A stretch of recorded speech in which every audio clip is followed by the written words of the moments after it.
உடல் உறுப்பு தானம் செய்த குடும்பத்தினருக்கு தமிழக முதல்வர் பொது நிவாரண நிதியிலிருந்து நிவாரணத் தொகைக்கான காசோலையை சுற்றுச்சூழல் துறை அமைச்சர் குடும்பத்தினருக்கு வழங்கி ஆறுதல் கூறினார்.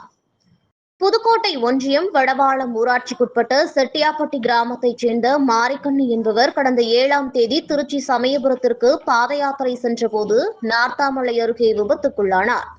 அரசு மருத்துவமனை மருத்துவக் கல்லூரியில் அனுமதிக்கப்பட்டிருந்த நிலையில் மூளை சாவடைந்தார். அவரது குடும்பத்தினர் மற்றும் ஊர் பொதுமக்கள் அனுமதி பெற்று உடல் உறுப்பு தானம் செய்யப்பட்டது.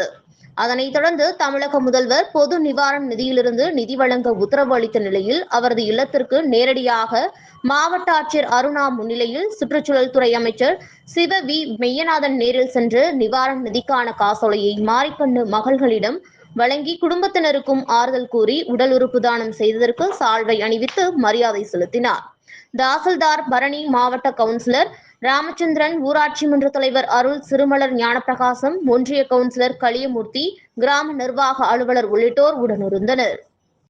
புதுக்கோட்டை மாவட்ட செய்தியாளர் ஆரோக்கியராஜ்.